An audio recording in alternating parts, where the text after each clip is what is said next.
Assalamualaikum warahmatullahi wabarakatuh. Kita lanjutkan ke pertemuan ke-13 terkait dengan mata kuliah pengolahan citra digital. Nah, di sini saya akan menjelaskan bagaimana uh, pengertian daripada deteksi wajah di pengolahan citra digital ini. Salah satunya itu kita akan bahas deteksi wajah otomatis ya.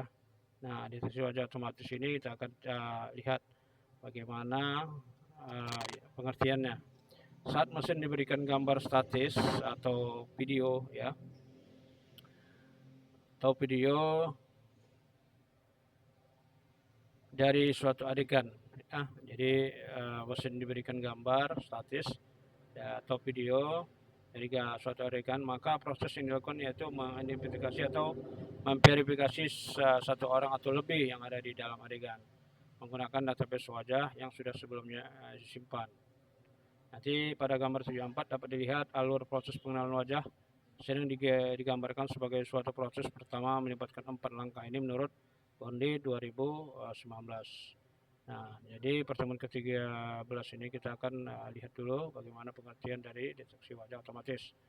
Nah, dia ada 4 langkah yang menurut Borlin ini 2019. Yang pertama, deteksi wajah dengan menemukan satu atau lebih wajah ya dalam gambar dan ditandai dengan kotak pembatas. Ini biasanya dulu kita sering lihat di aplikasi media sosial Facebook ya. Asalkan kita dekatkan ke wajah tersebut, kita tahu terdeteksi itu wajah siapa dan namanya ada ya. Penyelarasan wajah yaitu menormalkan wajah agar konsisten dengan database seperti geometri dan fotometri. Ya, jadi sebenarnya lekuk-lekuk wajah kita ini berbeda ya. Nah, alur, jarak, ya, yang simetris, ada yang bulat di wajah kita ya. Interaksi fitur digunakan untuk tugas pengenalan recognition ya.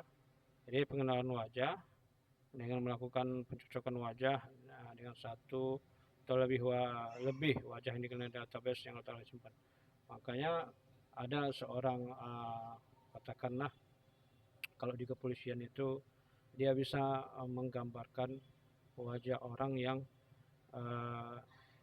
ketika si korban lupa ya. Jadi si korban bercerita misalnya saya mengenal orangnya dengan ciri-ciri seperti ini, ciri-ciri rambutnya seperti ini, ikal misalnya, matanya sipit. Nah, si polisi bisa menggambarkan. Nah, ini punya kelebihan tersendiri sebenarnya. Nah, kita lihat alur proses pengenalan wajah. Yang pertama gambar video, deteksi wajah, pelacakan, terus lokasi ukuran pose, penyelarasan wajah, ada interaksi fitur ya, kemudian vektor fitur, pencocokan fitur, face ID, kemudian database pengguna terdaftar ya, seperti ini. Kemudian teknik deteksi. Sebelum mengenal wajah dapat diterapkan pada gambar umum, lokasi dan ukuran wajah harus ditemukan terlebih dahulu. Nah, ini pada prinsipnya algoritma ini pengenalan wajah dapat diterapkan pada setiap pixel dan skala. Tapi proses seperti itu semakin lebih banyak waktu ya dalam prakteknya. Selama 4 dekade terakhir, berbagai macam algoritma deteksi wajah instan telah dikembangkan ya.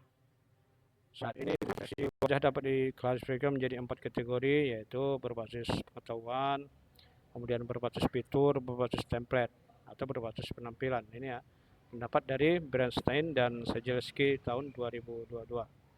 Teknik berbasis pengetahuan atau metode berbasis aturan menggambarkan wajah berdasarkan aturan.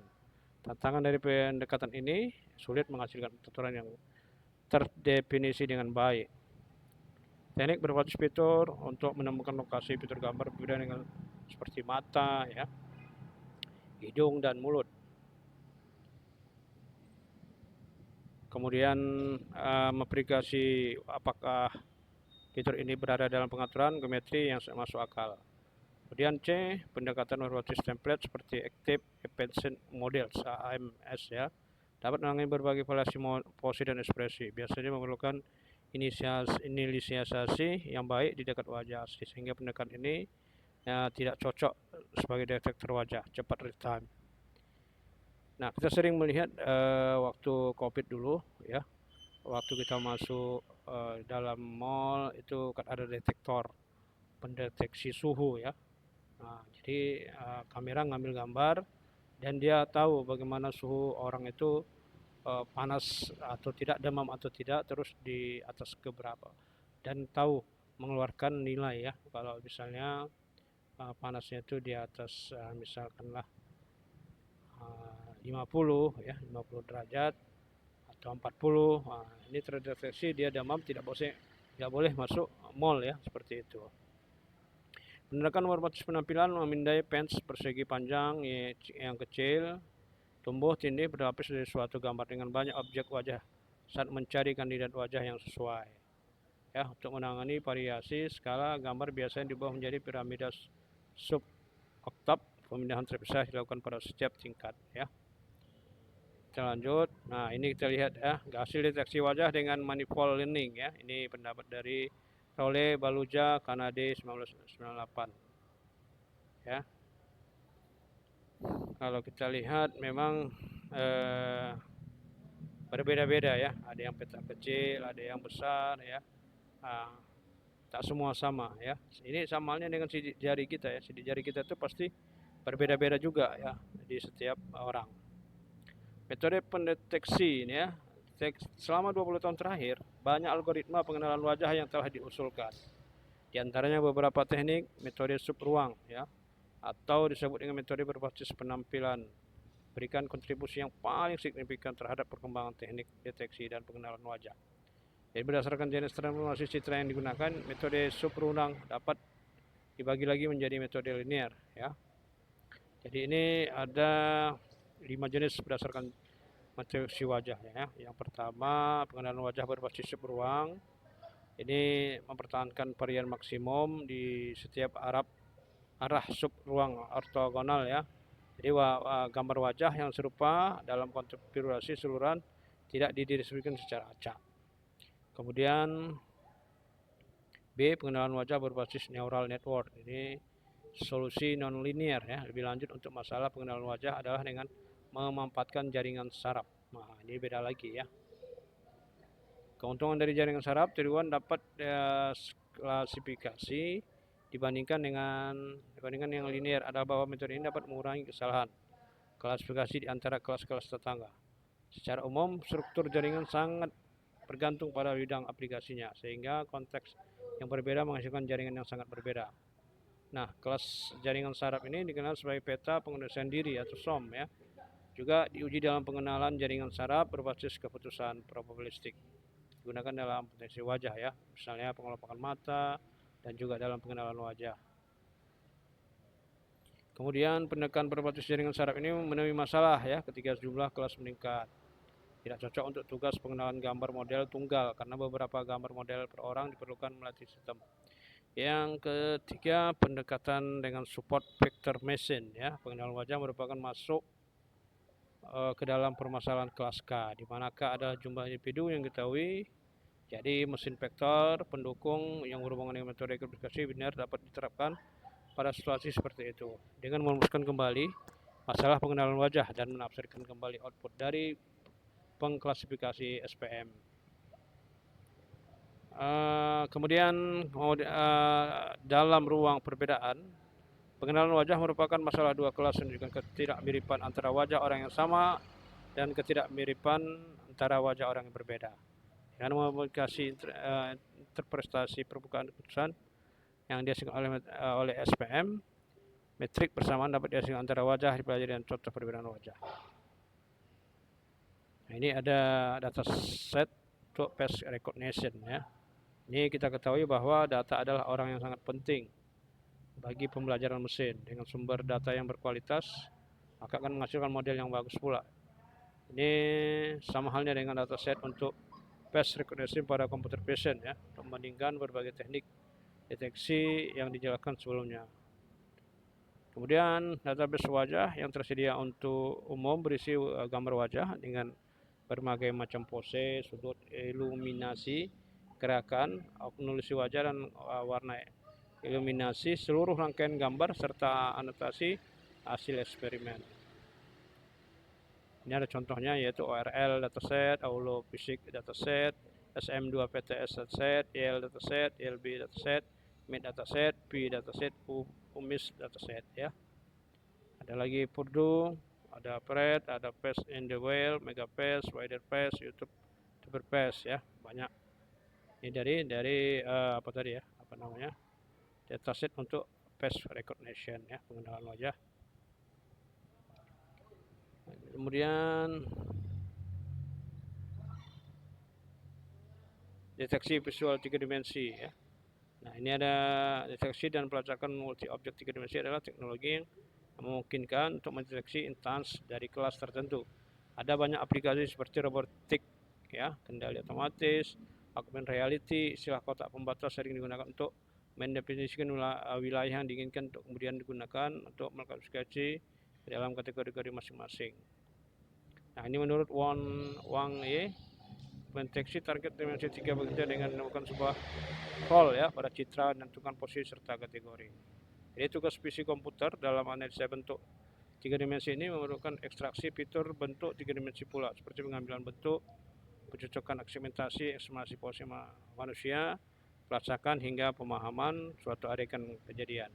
Jadi fitur 3 dimensi dapat diekstraksi melalui deskriptor bentuk global atau lokal. Jadi kita lihat ya, gambar 3 dimensi, misalnya ada film 3 dimensi seperti apa namanya, seperti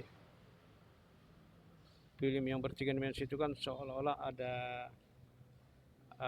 dunia lain ya. Ini kita contohkan film Lion ya. Film Lion itu yang berdekatan dengan manusia, bisa berbicara dengan manusia. Ini kan dibantu dengan ruang atau titik-titik tertentu untuk mengklasifikasi titik-titik itu bisa menjadi sebuah gambar yang bergerak ya. Nah, seperti itulah ruang objek 3 dimensi.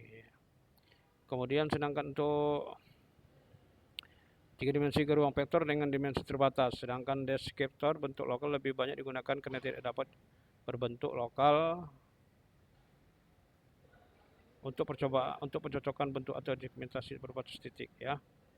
Ini objek, terus back of works ya. Kita bisa lihat ini terus back of works. Teknik pengenalan 3 dimensi banyak digunakan adalah algoritma Intersect Close Point atau IACP yang bergantian antara penemuan titik terdekat dan cocok antara dua pertemuan disejajarkan ya. Kemudian yang terakhir itu deteksi video dan motion ya.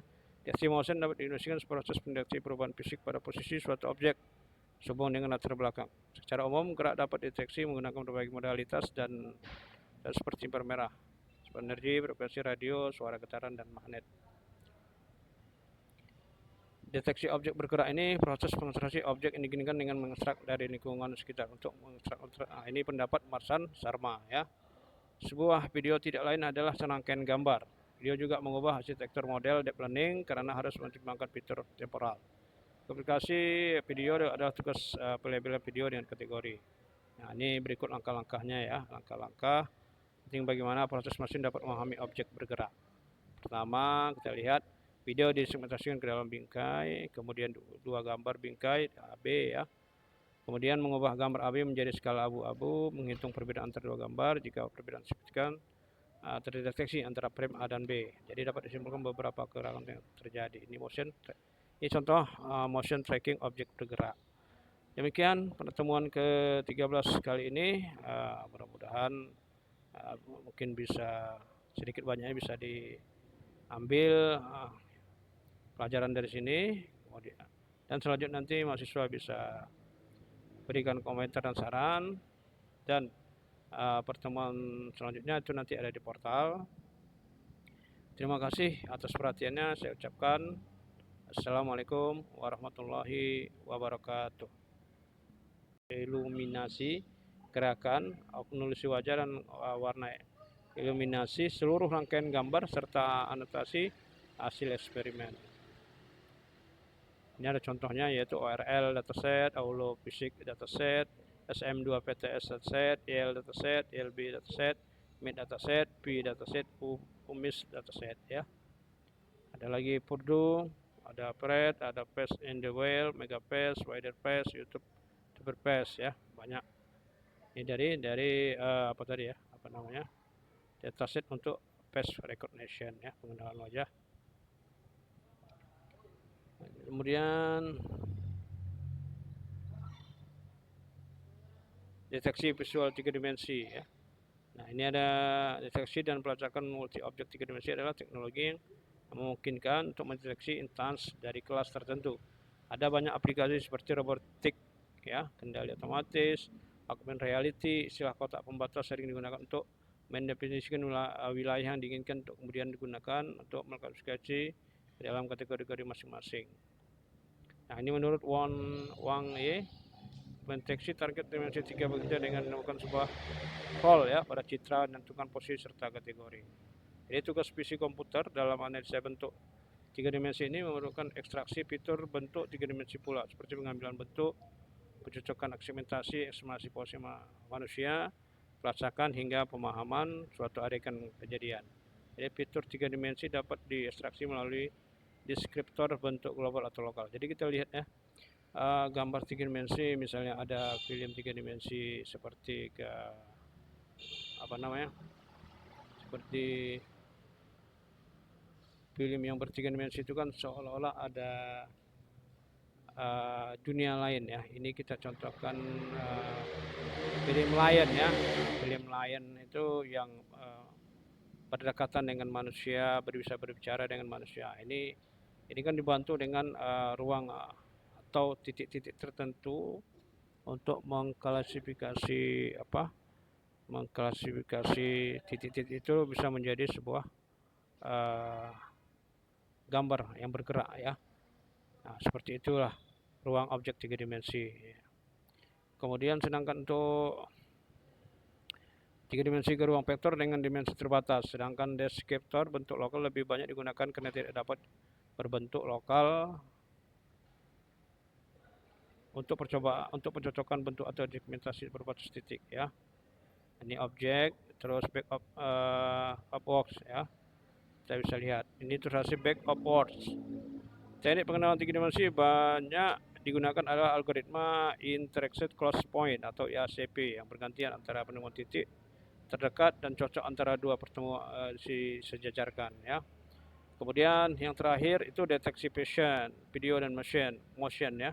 Deteksi motion dapat diinduksikan proses pendeteksi perubahan fisik pada posisi suatu objek sehubung dengan latar belakang. Secara umum gerak dapat dideteksi menggunakan berbagai modalitas dan seperti inframerah, energi, frekuensi radio, suara getaran, dan magnet.